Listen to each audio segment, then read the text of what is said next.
Hello and welcome back, everyone, to the Fight Me Bro Betting Show. This week we have a banger of a card, and when I mean banger, I mean a fucking pile driving from the back, jackhammer banger. We have UFC 245 with not one, not two, not four, but three title fights, and Uriah Faber. So the double chin title on the line, even though Peter Yan doesn't have a double chin.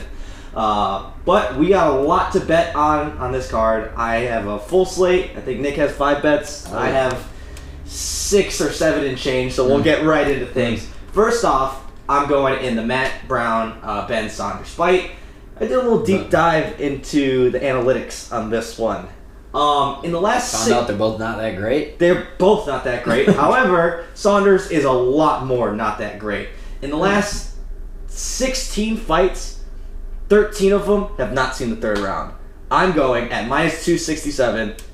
Round 3 will not start. I'm also going the under of 1.5 rounds because out of those 16, I believe 10 or 11 have been under 1.5 rounds. You know, if this doesn't hit, like, that's not on me. I'm playing the numbers. I'm being a sharp here. Just pound the under on all of this.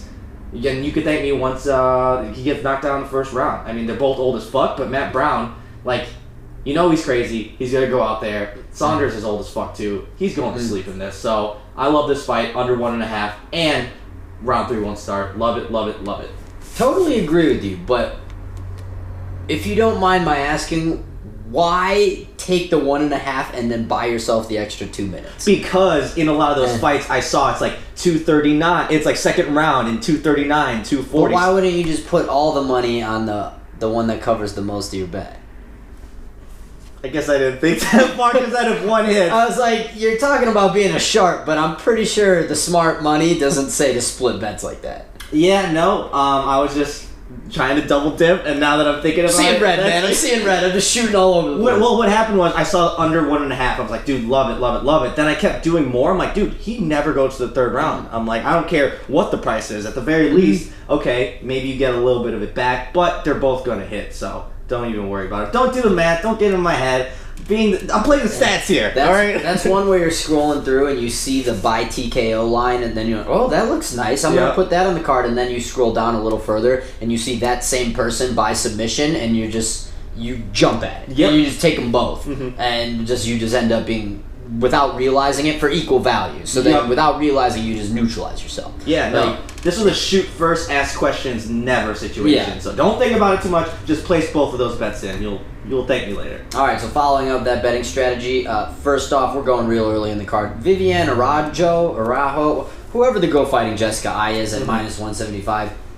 Shoot first, don't ask questions. Yeah. Jessica Ai sucks. I honestly had to check her. So I knew she picked up a couple of real shitty wins against people. Yeah. That's why she was campaigning for a title shot. And then promptly got her head kicked off. She blamed a back injury. I'm blaming her being bad at fighting. I didn't realize that she beat Caitlin Chookagian, which, little surprising to me. Somewhat indicting on the argument. But then she missed weight by 6 pounds, and that'll do it. She's just annoying, and she's not good at fight. Like, I can't name you. We talk about this a lot, not on camera, but when we're discussing people that we know's jiu-jitsu game, where I couldn't tell you what she does well, or what they do well, or what is their move. What's so-and-so's game plan?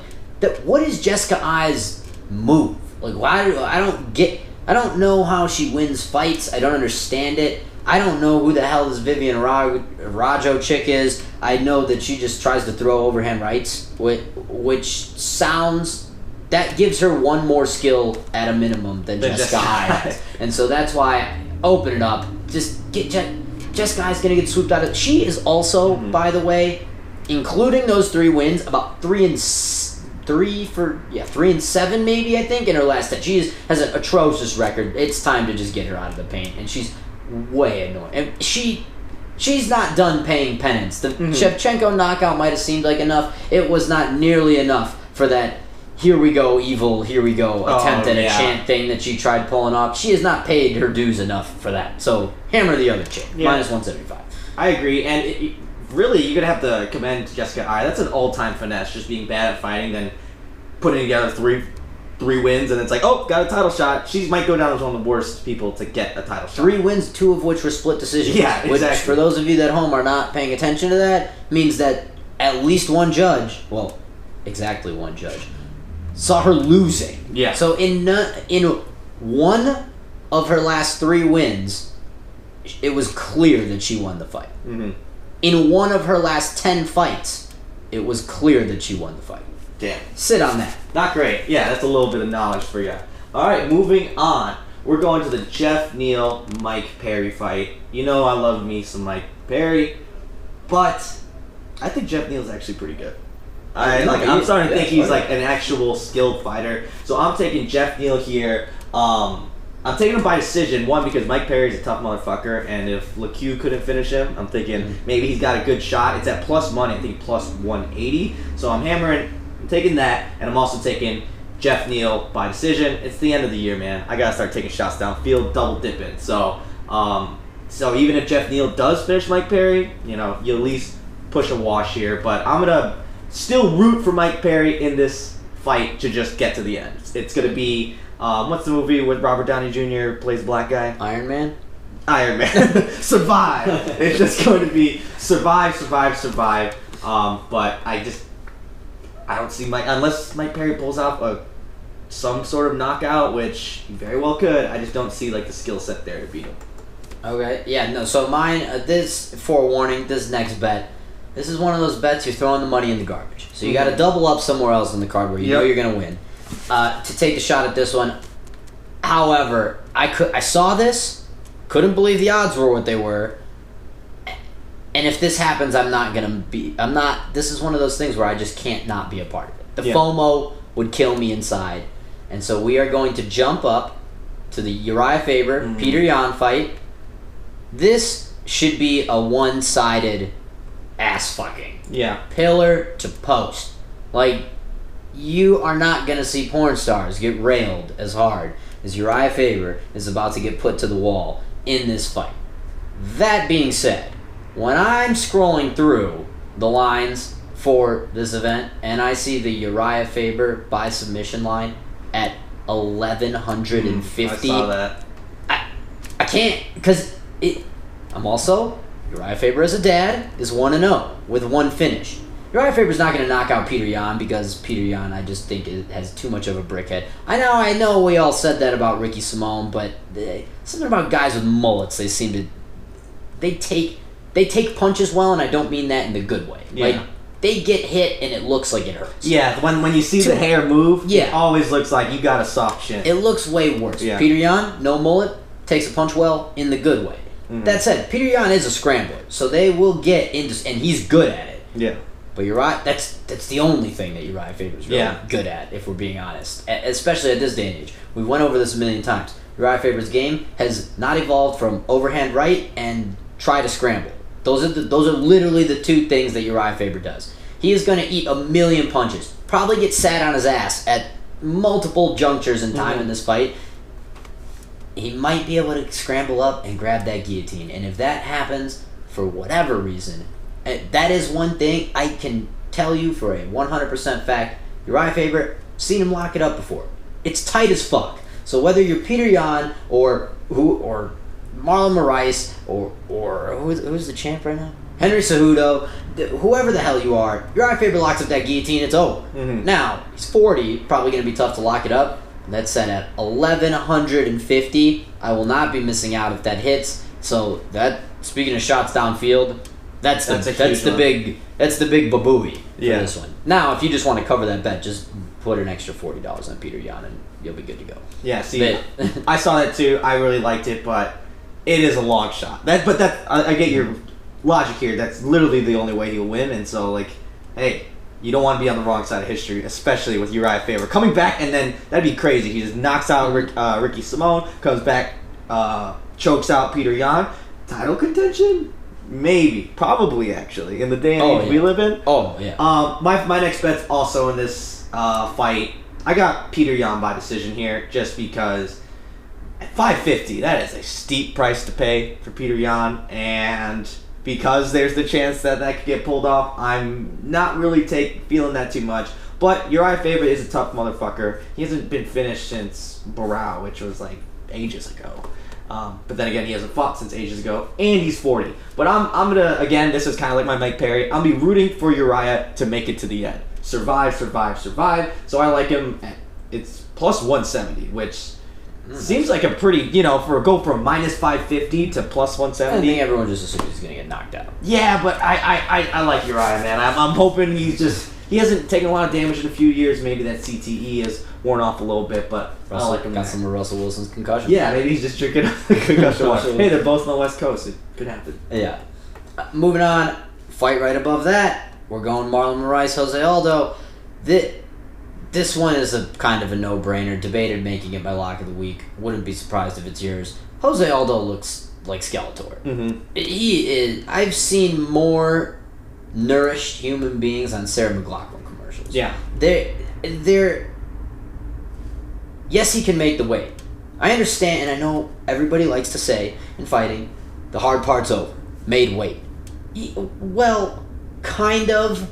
And full disclosure, I have not cut weight to the degree that Jose Aldo has needed to cut weight, so I understand that is the hard part. But the hard part is not making weight. Anybody can just strip themselves down. And like Aspen Ladd made weight that one time where she was cramping up on the scale, and then if that was all she had to do, and it was just, oh, okay, you made the weight, and now you get $100,000. Congrats, you made it.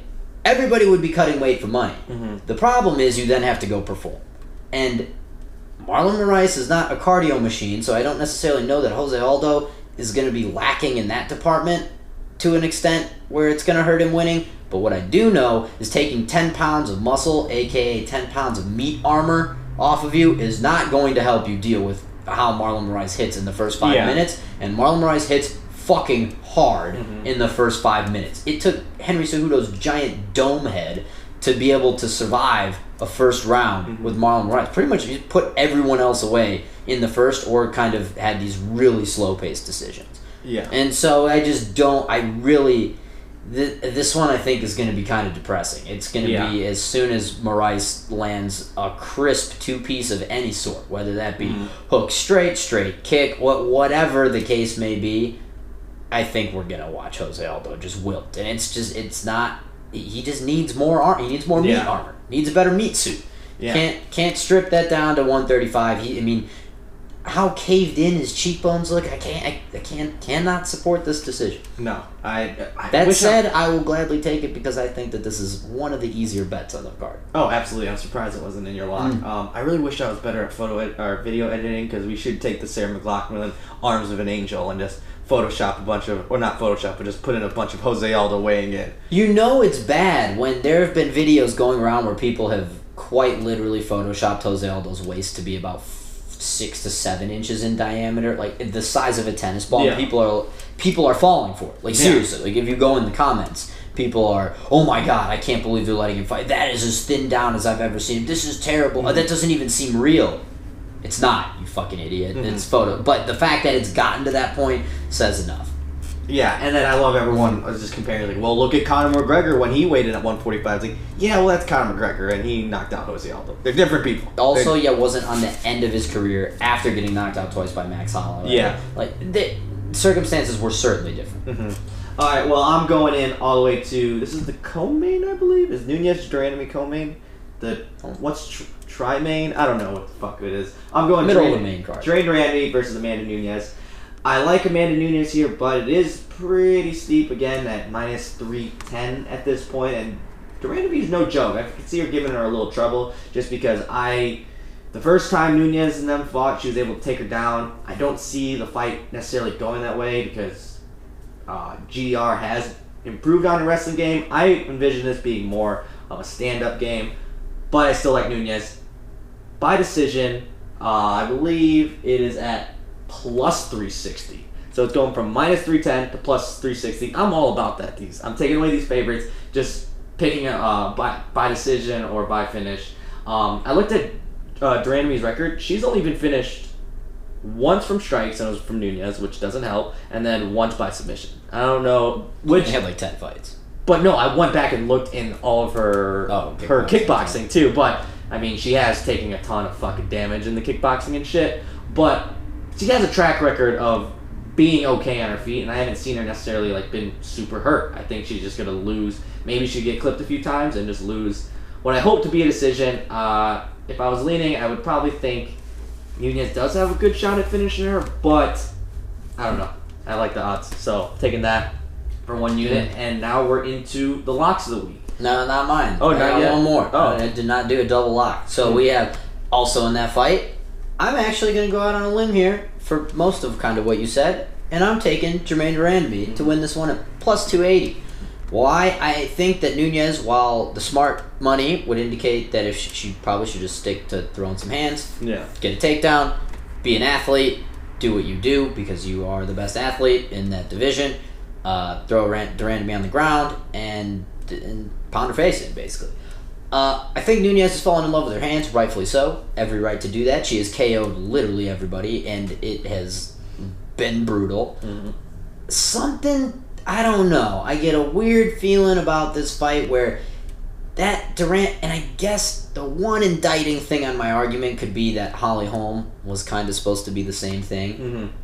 But I don't know. I think that Holly Holm, as of the last couple of years, has been very gun-shy. Yeah. Just hasn't been able to pull the trigger. A lot more clinch wrestling out of her, trying to just win pity-patty decision. I haven't seen a lot of pop on the strikes, if you will, from Holly Holm. Where Durandamy, that 3-strike and exit strategy, I feel like that's kind of her thing. And Amanda Nunez is going to give her every opportunity to do that. And if she makes it to like the third round, Nunez throws everything she's got in her punches, which is exactly why she's obliterating everyone, including Cyborg at 145, Holly Holm, and everybody else. But doing that gets you tired. And if she does that and Jermaine can survive till second, third round, I think we're going to have like a pretty interesting fight on our hands. Yeah. And at plus 280, I'm not going to ignore the value there in someone that there's a legitimate shot at an upset here. I've bet on lower or higher dogs with less of a chance to win. Yeah, certainly. So I'm taking Durandamy here. I think that she actually has kind of what it takes to pull this off. Yeah, don't hate that at all. It's very hard to put past that she was too scared to fight Cyborg thing. In my head, that's very hard. Great. I just hate that to bet on her. But I don't hate that bet at all. So now we are going into the locks of the week. I have not one but two locks. My first one is going into the Jose Aldo, Marlon Moraes. I mean, you saw the pictures. Moraes is going to beat his fucking face in. Moraes, everyone he's fought in the last 5 or so fights gets hit and gets clipped. The only person that was able to survive that was Henry Cejudo because he's able, that huge melon. Wes Walker. Yeah, it's just fucking physics. His head is able to absorb all the energy. As you saw pictures recently, Aldo's head has gotten a lot smaller. His cheekbones are fucking literally he's starving Marvin from South Park. It's very ugly, and like you said, he's taking a ton of fucking damage from Max Holloway, and I get it, Max Holloway's not a power puncher, but those add up. I just don't see how it's gonna have to be. I feel like Jose Aldo's going to have to go out there and make it a firefight because he's not going to be able to go 3 rounds and be able to pace himself. And that is not the type of fight you want with Martin Moraes at all. So I love him there. Then my next lock of the week is going to go Kamaru Usman over Colby Covington. I have a feeling that that's your lock of the week as well, but I like it just because I think you said on the last betting show, Kamaru Usman is just better than Colby Covington. I do think Colby Covington has better striking, but it's not like there's a huge disparity in their striking, and I think where Colby really relies on in his wrestling and getting you up against the fence, and that's the last place in the world you want to be fighting Kamaru Usman. And so if he's able to push, I am a little bit nervous about the cardio, but Usman's shown that he's been able to go 5 rounds. Like what he did against Tyron Woodley was very impressive. Granted, he was the offensive one. I just don't see how Colby's going to be able to keep moving forward and trying to wrestle him when Kamaru Usman's the stronger, better grappler and is going to tire him the fuck out. I just literally watched today the Kamaru Usman versus Pat Downey wrestling match, and Usman is muscling that dude, and Pat Downey is our fucking World Team Trials winner. Like he's like the best in the nation, and Kamaru Usman is just snapping him down, and it's crazy how much of an athlete he is that I don't think Colby is going to be able to bully him, and that's basically the only way Colby's been able to win his fights. So I like Usman at minus 210. Really, really like him here. That is actually not my lock of the week. Ooh. Quick little insight. The only reason it's not is I have my tinfoil hat on. Ooh. Where the way that Kamaru Usman has responded, now, all things neutral, what you said is exactly how the fight's going to go. He's better Colby Covington. Striking isn't quite as great, but it's just not going to matter. The other things are, there's too much of a disparity in the other categories for it to matter. The way that he's responding to these EPO questions when people are asking him in the press makes me think he might be doing it, and if Usman's gas tank slips one iota, because we saw what Colby Covington can do gas tank wise against Robbie Lawler, and now again it helps when you're the one on offense, but Colby Covington, but he's had fights like even the RDA fight where he's gotten taken down. Like RDA took Colby down. Yeah. And he's gotten up and he's been fine. And that was 2 years ago. And I think the Colby that we saw against Robbie Lawler is 10 times better than the Colby that we saw against RDA. Mm-hmm. And so if Usman's cardio slips just one little video game rating point from where it was in that Tyron Woodley fight, I could see a world where Colby drowns him. Mm-hmm. And just the way of late where I've never even heard of EPO. You are not a no. You train with Michael Chandler. Okay? Yeah, you know what EPO is. Yeah, it's not. You are not a professional athlete, and you just have never heard of EPO. That's not a thing. Yeah. You are not in a sport where Russians are getting disqualified left and right because their entire country is under WADA investigation for drug testing. Like that. You know what EPO is, and you trying to laugh it off and play coy makes me think that there's a small chance you might have been on EPO, and that's why that's not my lock of the week. So instead, my lock of the week is actually not one of the main fights at all. We're going to the Ketlin Vieira and Irene Aldana fight. I got Ketlin Vieira minus 175. It has been a while since we've seen Ketlin Vieira. Very concerning. Ring rust is a thing, unless, of course, your name is Dominic Cruz, in which case you will come back at age 47 and win a title in your own mind. Here's the thing. Irene Aldana, when she is being the matador and leading the dance, and she just is able to kind of settle into her zone, everything looks beautiful. Very crisp boxing, all this other nice stuff. We've seen it all, okay? That said, she was looked great in the first round of her last fight, and we said this, and we praised her for all of this stuff. Ketlin Vieira is not the scab that they pulled off the street to fight her in that last fight as the showcase in Mexico, and she couldn't put that girl away. So I'm still scorned customer about that. Yeah. I'm so pissed she didn't finish that fight. And exactly. And so when you don't have that type of killer instinct, a girl that's going to come at you with the fucking crazy fit, like that other girl was there to stand, and her chances of winning that fight were solely revolved around land a big punch. There was no takedown threat. There was no threat of literally anything happening except for a big punch. Ketlin Vieira throws kicks, throws elbows, throws knees, throws punches, takedowns, and also wide variety of trip takedowns, which, if she's able to close distance very quickly, helps on Aldana's really wide stance, not too as soon as they lift the foot, right? I don't see Aldana being able to deal with Vieira just kind of getting in her face. Like, if somebody wants to have a mixed martial arts contest with Aldana, I think that she is very much every bit of in that 7 to lower 10 ranked range. 100%. Skilled boxer, disciplined, way to go. Once it turn, but sometimes you just gotta turn things into a fight, and when that happens, I don't think she does so well. Yeah. And Ketlin Vieira thrives in said environment. Lives in the dirt. Just has a house built out of mud. So things are gonna start getting dirty about halfway through the first round, early second round. I think you're gonna see Aldana kind of wilt here, and so I'm taking Ketlin Vieira at minus 175, and then we're gonna have I think that's at 125, right? Yeah, I think so. Yeah, so I think we're gonna have Shevchenko's next challenger. Oh wait, no, I think it is 135. It is 135. Oh. Yeah, so we'll have another challenger for Nunes. Little Brazilian on Brazilian crime, provided she wins. I like it. And then, as a little added bonus to you, I'm giving you a parlay of this week. Like I said, there's some pretty heavy favorites, which makes me nervous, but I'm just going to throw them all in a parlay. This is a nice little parlay stew for you. I'm doing Peter Yan just straight up 550. Amanda Nunes minus 310. Kamaru Usman minus 210. And who's the fourth one I have? Marlon Moraes minus 200. I think 100 pays 270. It is a lot of chalk here, but I was gonna say going to school with that. I know exactly. A ton of chalk here, but I like it. An